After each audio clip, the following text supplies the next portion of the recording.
I can't see for his cheeseburger. You guys notice he looks different than normal? He got his hair done. He used to look like Jerry Garcia from the Grateful Dead, and I looked like Caitlyn Jenner. You get Brazilian wax too on there. I like to start off with, first of all, we're going to use this. It's a short story that started about 10 years ago. My wife and I were watching a political debate, and from actually set on national TV, the man's hand side is directly proportional to the size of his manhood. After the debate, my wife turned to me and said, "Your hands are a lot bigger than they should be." Bitch. There we go. I'm sure you're all well aware by now that you can't really take what Trump says at face value. For example, when he's talking about playing 18 holes, he's not talking about golf. For him, playing 18 holes means partying with 6 hookers. Do the math. Okay. Did anyone notice during his swearing-in ceremony that he didn't place his hand on the Bible? I think he knew intuitively if he put his hand on the Bible, it would probably burst into flames and ignite that roadkill on his head. That was very smart of him. He also, his inauguration day was on Martin Luther King Jr. Day. I didn't know if you know that or not. And I could just imagine Dr. King must have been rolling in his grave and thinking to himself, you know, I turned the other cheek and I forgave all those whiteys. But this orangey, fuck him. I just got back from Pierre. I was in Pierre for my mom's 99th birthday, and I bought her a dream catcher. And during the birthday party, I drank too much, and I spilt my beer on her dream catcher. And without thinking, I said, "Well, Mom, I guess you now have a wet dream catcher." I'm out of the will. So, anyway.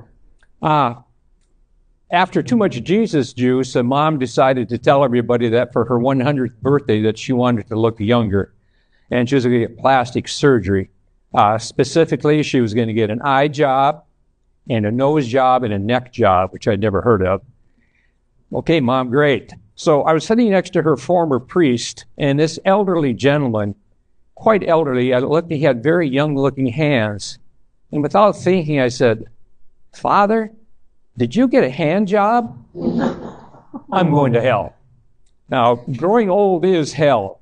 I never thought the day would come where I would be freebasing Viagra, but here I am. A lot of you young people probably don't know this, but before Viagra, the only remedy for erectile dysfunction was a couple popsicle sticks and some duct tape. Things have gotten better. I'm experiencing old age firsthand.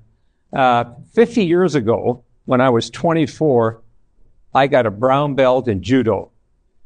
Today at 74, I've got a brown streak in my shorts. It's just not fair, you know what I mean? Now that I'm retired, I watch a lot of TV, and I really like fiction. So I watch a lot of Fox News. I used to have a roommate who was so lazy that his idea of a hobby was to lay around all day long and collect dust. He was so lazy, he wouldn't even jerk off. He took naps most of the day, hoping for a wet dream. He's now in Congress. Because he never dusted off his manhood, we named him Dusty Johnson. A couple of months ago, I went to a tattoo parlor and asked the tattoo artist that I would like to have an armband tattoo around my bicep. And he said, "Be $50. So I rolled up my sleeve, and he said, "I can do yours for $25. I walked past that tattoo parlor again recently, and there was a long line of people waiting to get in. So I asked the owner, who was standing outside by the door, what was going on. And he said, "We're giving all the women free tattoos who are willing to go topless." And he said, "Business has been great, and we need a kind of a catchy tagline to promote this event. Any suggestions?" So I thought for a while, how about tit for tat? What do you think? Will that work? I can't believe that Ham's beer is making a comeback. I just doesn't, I can't understand it. because drinking Ham's beer is like having sex on the beach. It's fucking near water. It's awful. I flew into Rapid a couple nights ago, and while standing at the luggage carousel, I got to meet the TSA bomb-sniffing dog. And apparently, I have explosives in my crotch.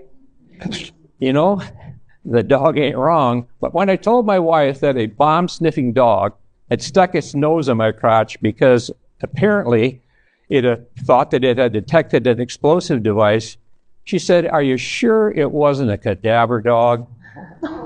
Bitch. And speaking of bitches, the next coming up is Travis Larson. Travis, come on up, buddy. Take over.